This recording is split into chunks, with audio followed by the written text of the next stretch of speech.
An young adult presented with bilateral microspherophakia and extremely high myopia around the range of -20 diopters was taken up for surgery. This is the second eye.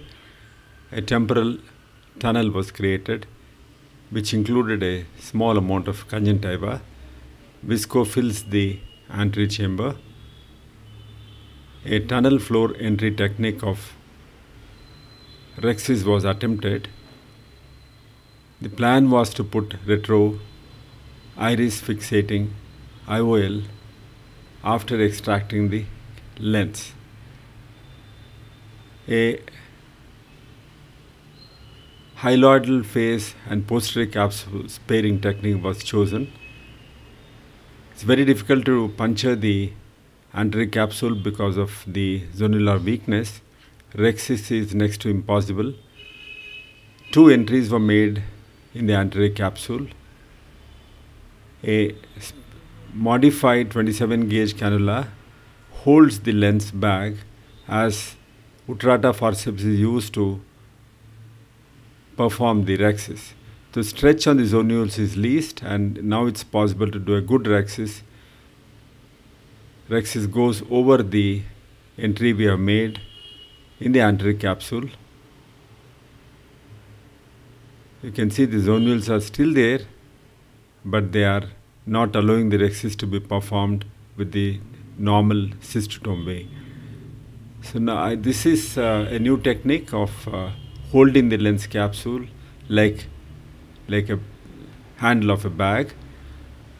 Extensive hydrodissection, delineation and delamination is performed to loosen the cortex. Cortex is aspirated with controlled infusion and aspiration using Simcoe cannula. Both the infusion as well as aspiration are controlled by the surgeon. Infusion is controlled by mounting the Simcoe cannula onto a silicone bulb. So you can comfortably control the depth of the anterior chamber and avoid surge in this unique technique. The cortex is fully aspirated.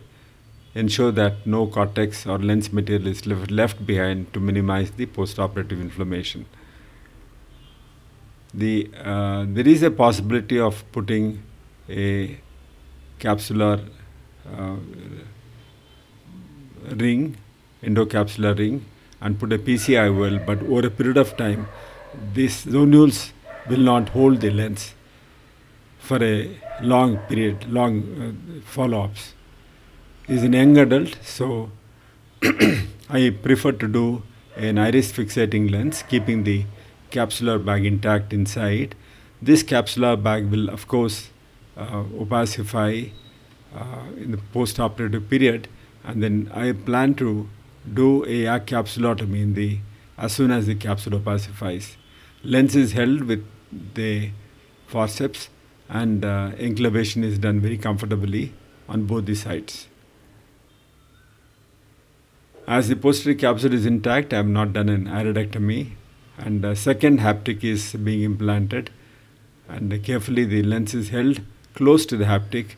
Iris is retracted. It's best not to push the lens temporally towards the limbus or ciliary body. Then identify the space in between the two portions of the haptic and enclavate the iris. So pupil is round, and you'll see the other eye done few days ago, soon after this. And because in young adult the scleral rigidity is less, this is the technique, no touch technique of passing the needle, so that the tissue apposition is perfect. There is no lateral shift of tunnel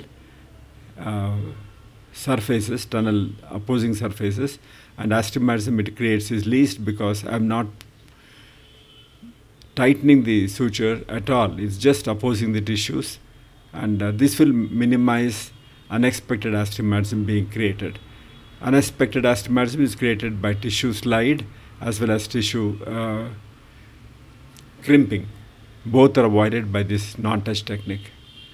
So AC is reformed. You can see the pupil rounds off and the AC is deepened. The other eye is done few days ago. You can see here in the other eye I had to put 3 stitches, and the patient is extremely happy with the visual recovery, and This eye, let us see how the eye looks like post-operatively just now, and that's a post-operative 1 day follow-up. Thank you.